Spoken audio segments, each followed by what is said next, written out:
Okay, it's 1 o'clock. I'd like to call this meeting of the Louisville Genealogical Society to order.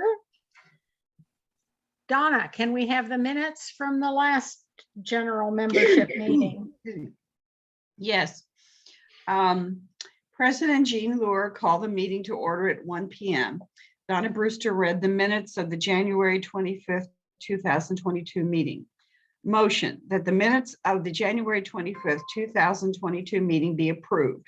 Amelia DeBusman made a motion and Howard Robertson seconded. Excuse me. The motion passed with no objections. Maureen Fitzgerald gave the treasurer's report for January. Motion that the treasurer's report be approved. Susan Snyder made the motion and Howard Robertson seconded. The motion was approved with no objections.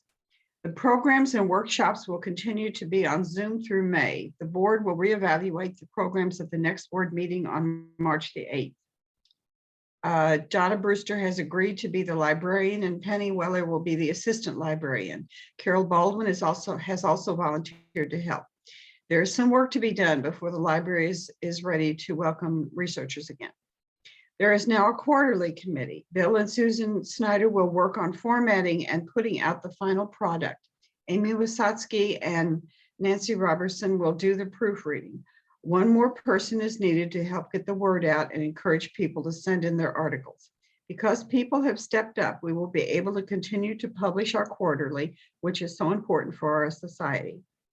Betty Graham reported on the first meeting of the 2022 seminar committee. The speaker for this year's seminar, Angela Packer McGee, has sent us an updated list of 19 sessions to choose from.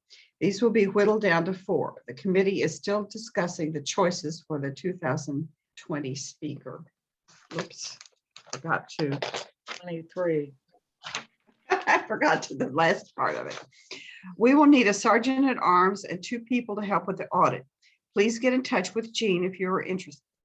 Susan Snyder reported that the spring trip to the Allen County Public Library is in Fort Wayne, Indiana, which will take place during the third, that was a mistake, which will take place during the 3rd week of May. She is in contact with the library, and as soon as the dates are confirmed, she will reserve a block of rooms. Please contact Susan if you are interested in joining the group. Nancy introduced Betty Darnell, who presented a workshop on the upcoming April the 1st release of the 1950 federal census. Respectfully submitted. All right. Do we have a motion to accept the minutes? I think you're going to have to waive. This is Betty Graham. I make a motion. Okay, Betty moved. Do we have a second to the motion? I'll second. Lynn Grossman. Lynn, second the motion. Okay, all in favor? Aye. Say wave. Aye. Anybody opposed?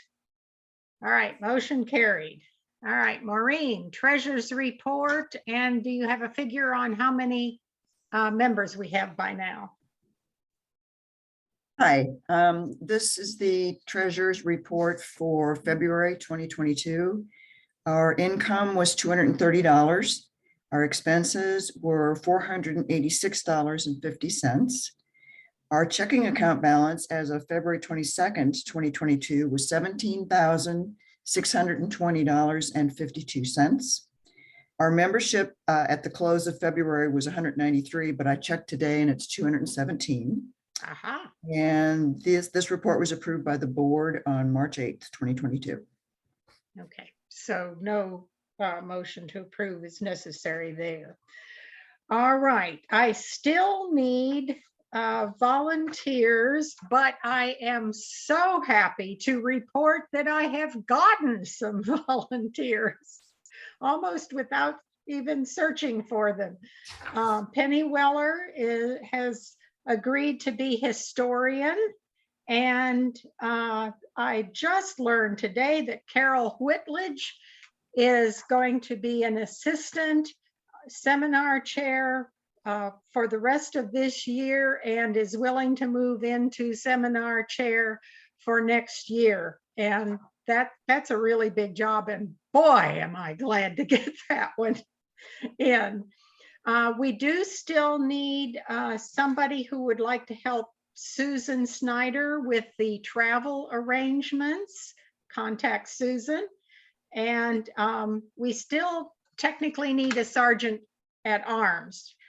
That will become important when we move back into some live venues here, where the fourth Tuesdays are still going to be on Zoom, but we're anticipating that maybe in June we can actually have a live meeting at the chapel, and that's when we especially need a sergeant at arms.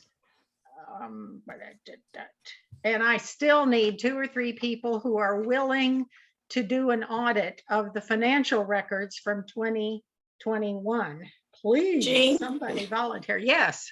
Jean, you might want to explain that the Sergeant of Arms has to deal with the technology setup for the in-person meetings. That will help people decide if they might be a good fit. Right. We usually have, they have a big screen there for those of you who've never been in the chapel. You're newer than when when Zoom started. There's a very large screen and the equipment to run that, and a microphone for a speaker and that kind of thing is part of what the Sergeant of Arms. And as I recall on the job description, it's also the person that if there's a tornado alert and we have to go somewhere special in the building, the Sergeant at Arms is in charge of that, is seeing that we're all safe. So please. I think that's all I have. I'm going to move to announcements. Susan, you want to talk more about the May trip? Okay, excuse me. The May trip is to Fort Wayne, to the Allen County Public Library, and it is the largest genealogical library east of the Mississippi. So it's not just Indiana stuff, it's everywhere. It's a wonderful library. So if you've never been there, and you don't have to go for the whole week, if you want to just go up for a couple days, that's fine too. But we've got hotel reservations, 15th of May through the 21st. That's a Sunday through a Saturday. And the information will be in the, I think it's already been in the newsletter, but it will be in the next newsletter. And there's all of the information about the hotel if you want to reserve a room there. And the prices on that, I don't remember exactly what they are right now, but I think it's $99 a night plus taxes, but that's for 2, so you can share.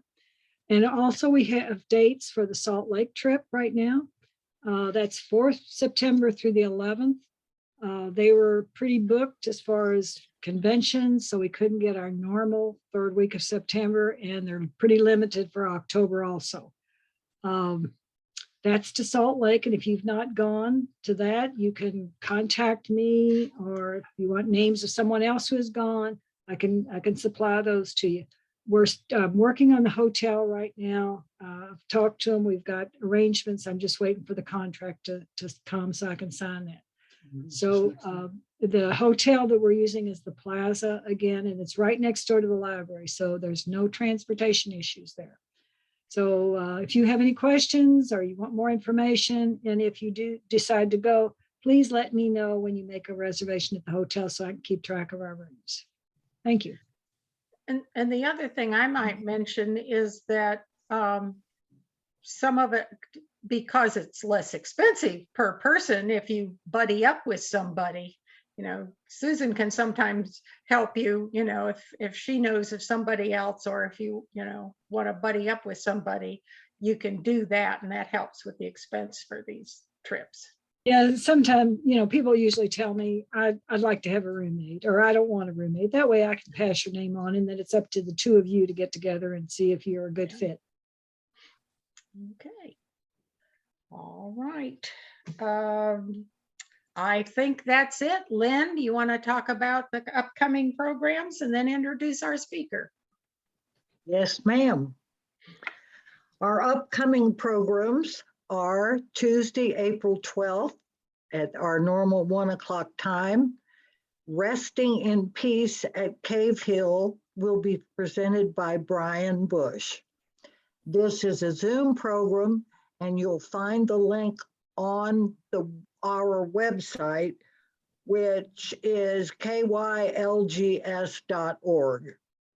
Just click on that and it will come up with the program and show you the link at the bottom of the explanation on the program. And then on the 26th, also a Tuesday, and it's at 1 o'clock, we're going to have Kentucky Migration Pathways to Settlements, presented by Sherry Daniels, another Zoom program. And the link for that will be different than the 12th program. You will register for that program, and then you will be sent a link like most of you are used to. I need to remind people to turn their cell phones off. And like Gina and I, if you've got a dog, see what you can do about keeping him quiet when you're talking. Everyone will be muted during the program. If you have a question about the program, please put it in chat and begin it with a capital Q so we know that's a question. There is no handout for this program. I want to tell you a little story. In September of last year, I picked up my new Kentucky monthly magazine. For those of you who don't remember, this magazine is published by Steve Vest, and Steve has been our speaker on 2 different occasions.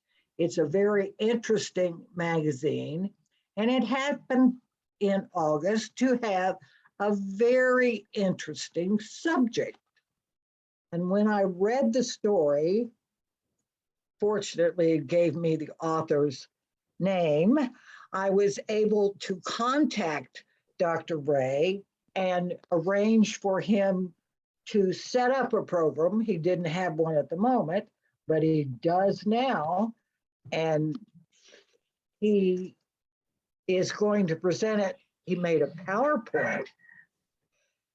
He's getting way up there in technical abilities these days. Dr. Ray is a retired university educator. He was born in Edmonson County in a little town called Sweden, which is near the edge of Mammoth Cave National Park. So he knows a lot about Kentucky. His teaching career included stints at Wake Forest University, if I could talk, Morehead State University, Western Kentucky, and Ball State University. In addition to teaching, he has been on several administrative boards. Dr. Ray has 2 sons. One lives in Savannah, Georgia, and the other one lives in Goshen, Kentucky, a place that many of us know where it is. For the past 20 years, he's been compiling his family history and that of his wife, the late Linda Louise Walsh Ray. Dr. Ray is a charming individual who has such an interesting story. And what intrigued me the most about it is so many times we as genealogists come against what we love to call a brick wall. And this story tells you never to give up. Dr. Ray, the floor is yours.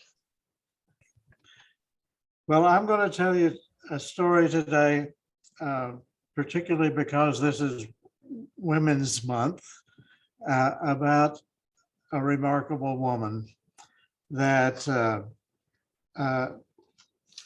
was my grandmother's sister. And she disappeared and nobody knew what happened to her. For 100 years, the family searched for her. And several people worked on this, and from time to time they would give up. And some of those times spanned many years. And so I'm going to tell you about Josephine Poteet. Most of what I'm going to tell you involves facts that we have dug out through genealogy research, and some of it by going to courthouses and examining census reports and family Bibles and all the things that we use to get data about what happened to our families. But Feeney was the daughter of an Edmonson County farm family. That farm is now a part of Mammoth Cave National Park, between the Green and Nolin rivers, if you're familiar with that part of the state. It's if you've been to Mammoth Cave and you went to one of the ferries, the farm was across the river from what is now the center part of the national park. Feeney had 9 siblings. 2 of them died at rather young ages.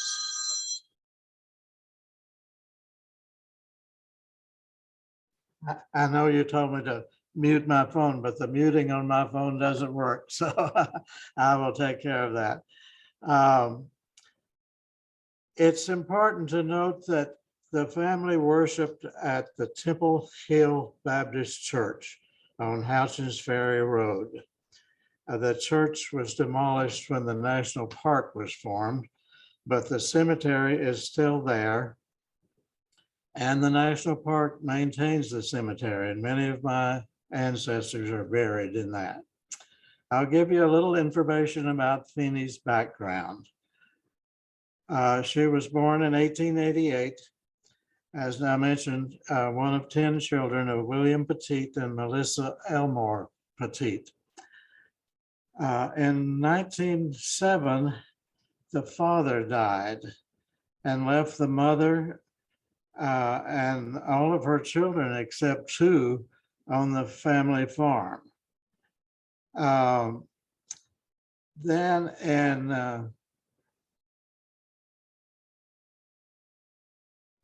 1910, Feeney had a child named George, and George is the young man in this picture that you see on your screen now.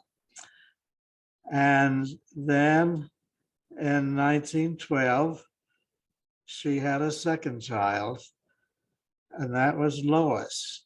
And I particularly want to point out Lois to you because I'll tell you more about her later in the presentation.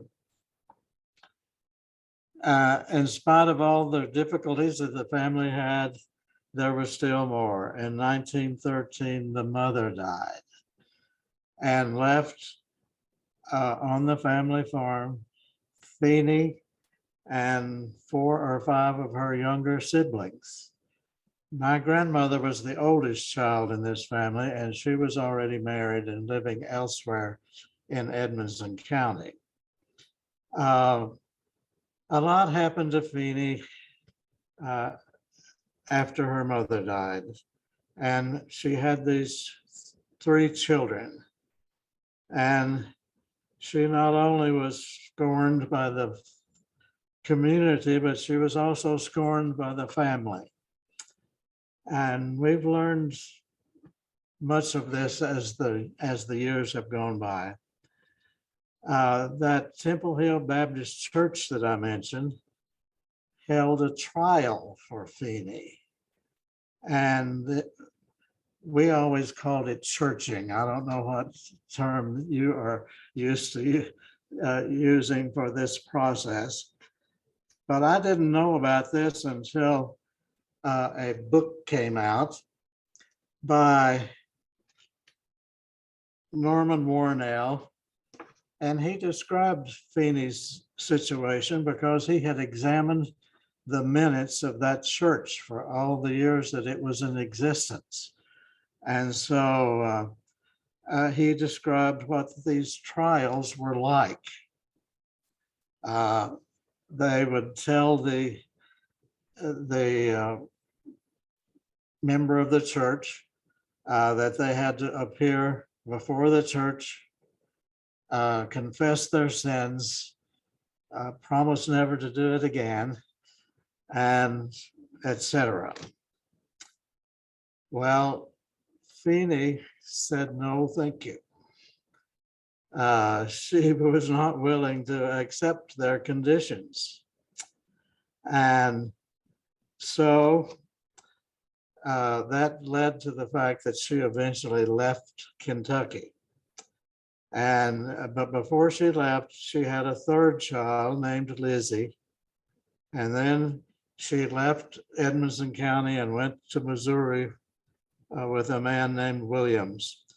And we really don't know whether he was the father of any of these children or not. My cousin who lives in Brownsville, Kentucky, Billy Ann Poteet McDougall, did a lot of research back in the late 80s and 90s about what had happened to Feeney. And some of the people told them that she was a victim of several men that she met, all of whom promised to marry her and take her away from her problems. And of course, none of them never did. So we didn't know much about Feeney until in 2012, we discovered a box of my grandmother's pictures that, to our knowledge, had not been opened since she died in 1953. In this box were some letters that she had received from Feeney after she got to Missouri. And on your screen is just a portion of one of those letters. The first letter was dated November 1914, and it came from Duncan County, Missouri.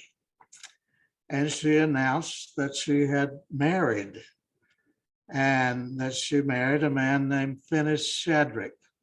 She said the children were well and they were making plans to homestead in Arkansas. Well, not much time went past before another letter arrived, and we don't have all of this letter. It was a long letter. It was 5 pages long, and 2 of the pages were missing. So we don't know what she said on those 2 pages, but apparently things had changed. Things were not good with Finis. He might have left already. We aren't sure about that. But she referred to the fact that even the holy rollers couldn't do anything for him. Apparently they had tried. We learned later that a third letter had been sent to her sister Belle, and she had expressed some desperation about the need for money.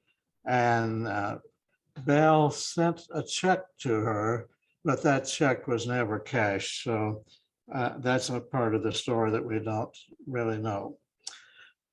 But we know that several people attempted to communicate with her, but the correspondence was always unanswered.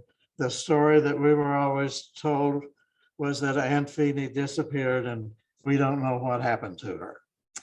And in about 1960, some other members of the family actually traveled to Missouri, to this spot where the letters came from, to try to find something about her. And they searched courthouse records and other means. They interviewed people They did find a few people who remembered her vaguely, but they didn't get any additional valuable information. In the 1990s, my cousin Billy Ann began searching earnestly the usual records that I mentioned earlier. And she actually found a man who was alive at the time of her disappearance.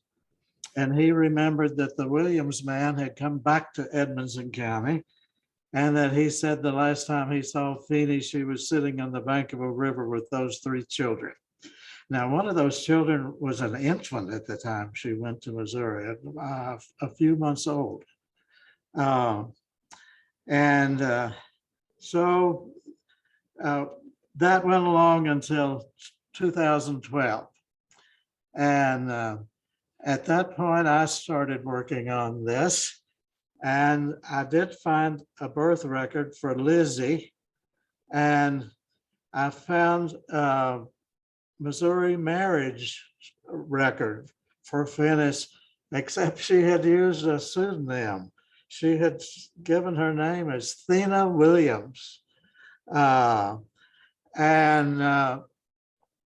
We assume that that was because she didn't want to appear to have those children without a husband. So she probably pretended to be a widow, but we don't know that for sure.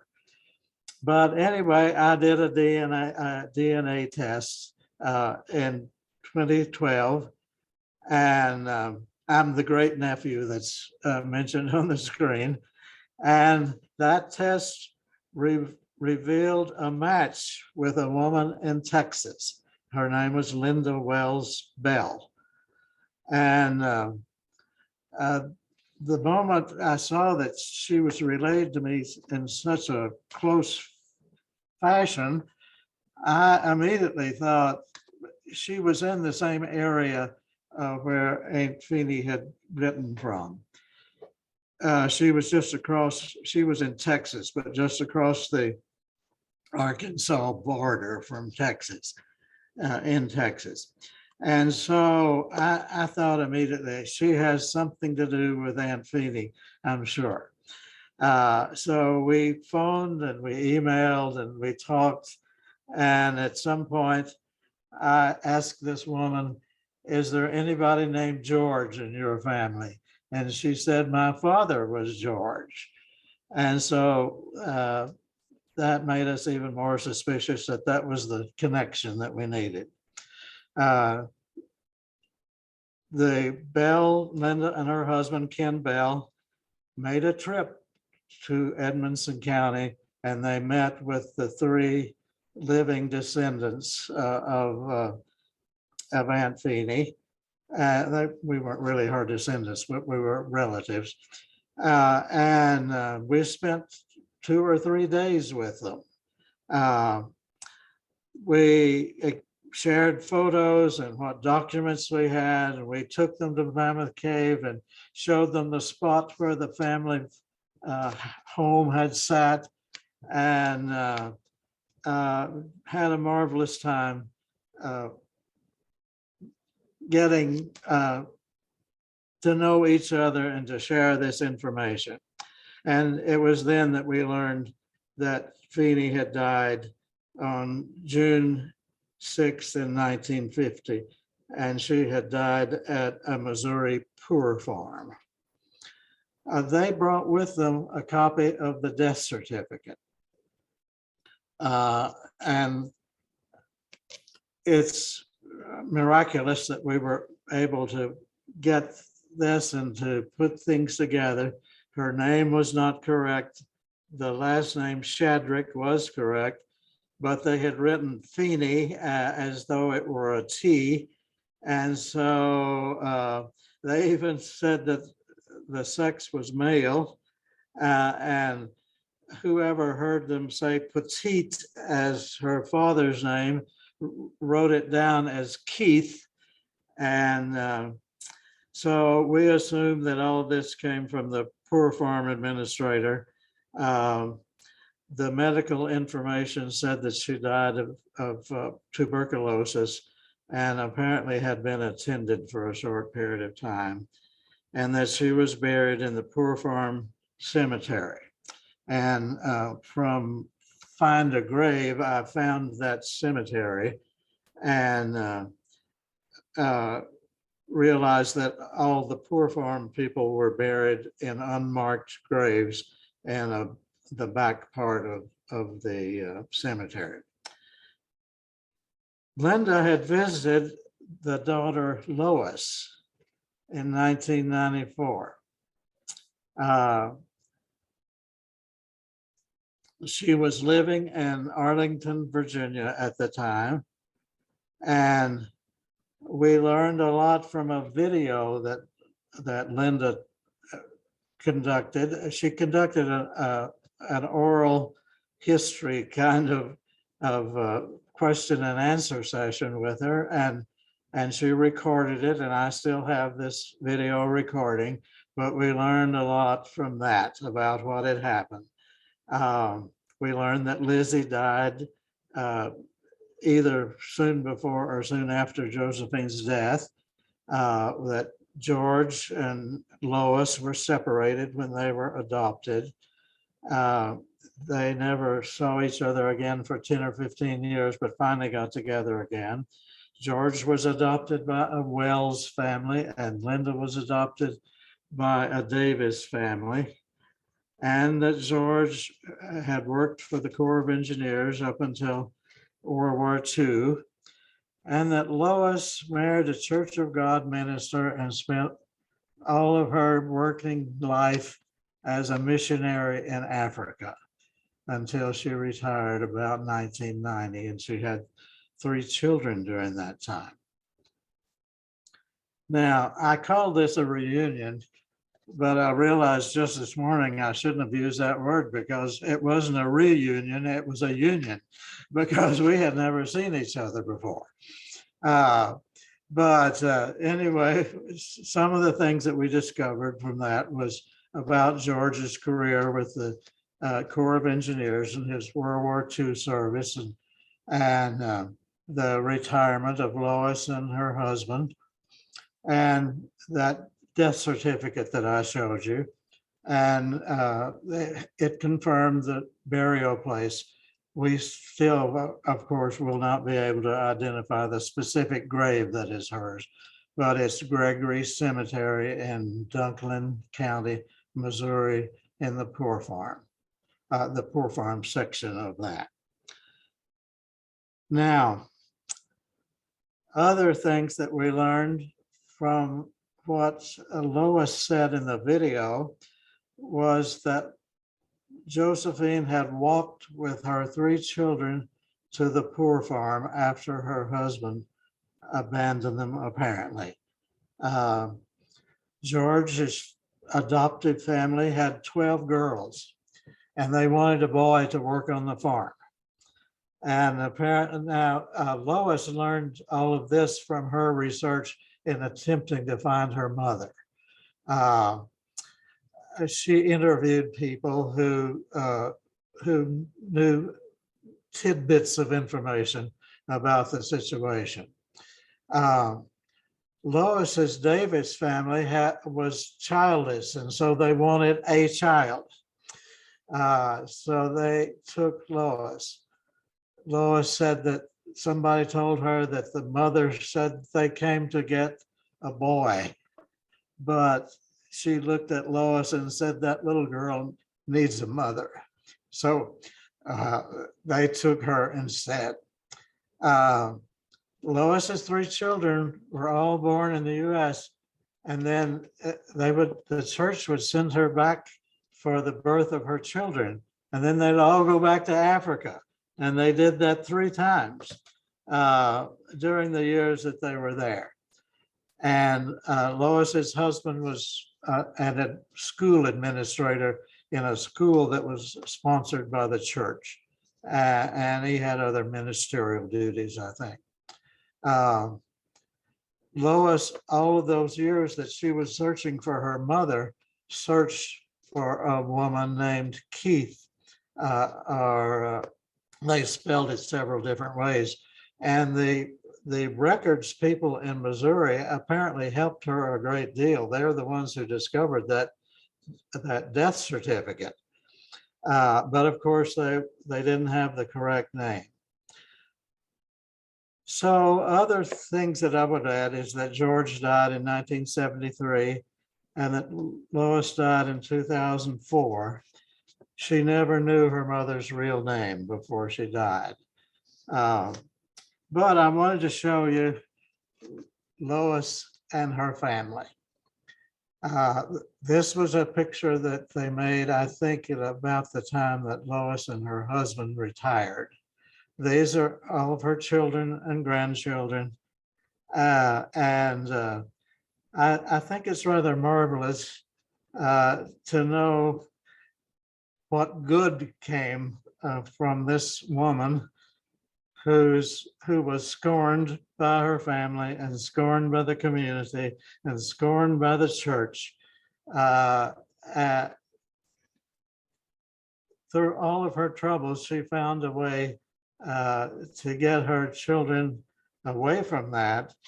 And two of them lived to adulthood and had remarkable careers and experiences.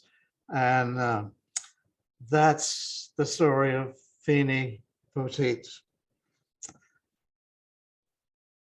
And now I'm going to stop my share and let you all conduct questions if you would like. Oh, I'll talk more about Africa. Somebody has asked about that. This Lois's husband was a Church of God minister, and apparently he was on a full-time assignment to the mission in Africa. And so that's how they came to be in Africa. But on the video that I have, Lois said that she was already determined to go into mission work before she even met her husband. And when she met him and they eventually married, then she knew that she would be supporting his work in Africa. Dr. Ray, have you been able to stay in contact with your new relatives? Yes, we haven't visited again, but we exchanged communications and Christmas cards, and I know a lot more about their families than even what we learned during that time that we were together with them in Kentucky. Nancy Roberson would like to know, what company did you use for your DNA testing? My test was done with Ancestry.com. Well, I'll say my first test was done with Ancestry.com. Since then, I've done my DNA tests with FTDNA, and I just recently did a couple of tests with DNA consultants, and that's not one of the more familiar DNA test groups, but they specialize in Native American DNA. And I've learned that I have, according to them, significant Cherokee heritage, which I'm quite proud of. So that is the extent of my DNA test. Was your family in North Carolina before they came to Kentucky? Yes. Both the Poteet family and the Rays were in North Carolina. And in fact, not far from where I live now, in Rutherford County, North Carolina. And you're in Black Mountain now. I'm in Black Mountain. That's Buncombe County. Yes. It's near Asheville, for those who know where Asheville is. I know where Black Mountain is. Oh, okay.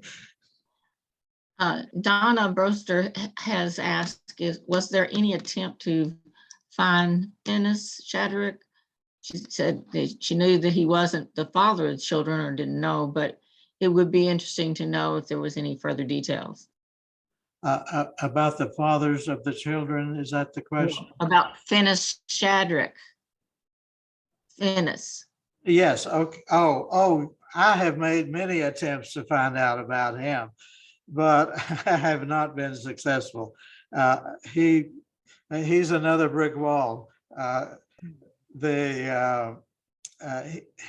He apparently disappeared from the records at that point. And I have also learned that a lot of men went west and changed their names during that point. And so it made it very difficult for them to be traced. I have another question. What was Finney's sin that she was on trial for? Adultery, non-marriage? Well, we have to assume about that, but we assume it was for adultery. But I never had access to the minutes of that meeting, and I don't know whether they specified it or not.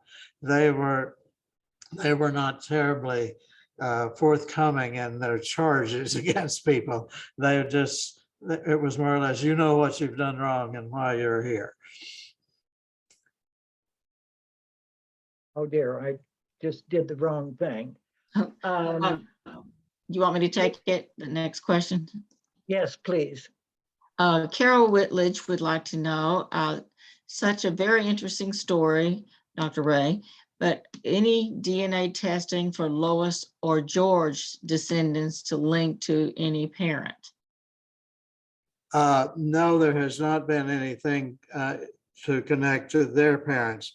Now, I have all kinds of connections with Linda and her son and his children and people like that, because they have all been tested. But we have not made any attempt to learn who the fathers of the children were. Elizabeth would like to know if you would repeat the DNA companies company that specializes in the Native American ancestry. And what was your percentage? What percentage did you have on that test? I don't have the data before me now. They have 5 categories, beginning with extremely significant and somewhat significant and going on down the lines. But I was in the somewhat significant category. And because of another problem that I've had with my genealogy, I have also learned that I got my Ray name from a Ray woman and not from a Ray man several generations back. She also had an illegitimate child, and she gave him her surname and not the father's surname. But I think I now know the name of the father, and he is from a family that had many Native American connections. So that's only an assumption at this point. But do you know the company that was, which company that was? It's called DNA Consultants, and you can find them on the internet at dnaconsultants.com. Mel Arner wanted to express that it was an excellent presentation and research, and thank you. All right. We really appreciate you reminding us that it may take a long time to get the information we're seeking, but that if the family continues to look as new technology becomes available, we have a better chance of learning things that we didn't know before. Are there any other questions? If not, Dr. Gray, we really appreciate you doing this.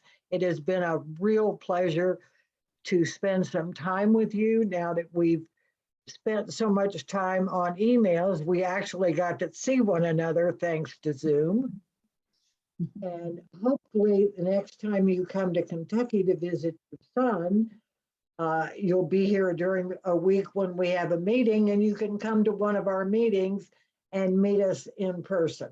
Well, I would like to do that when I'm traveling again and come to Goshen again.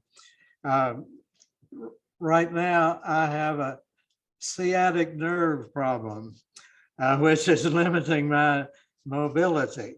But it didn't interfere with my sitting here and talking to you today. So I'm happy that I was able to do that, and I'm glad to have been with you. And I hope to see some of you at a meeting one of these days. We'll look forward to that. Thank you. Okay. Thank you. Any Bye-bye, other Brenna. comments? Well, I will say goodbye and check out for you all now. Okay, thank you. Uh-huh. Jean, do you have anything further? Okay, then we'll call the meeting over. Thank you very much for joining us. Don't forget to check the website at kylgs.com, and we'll see you at the next meeting, if not before.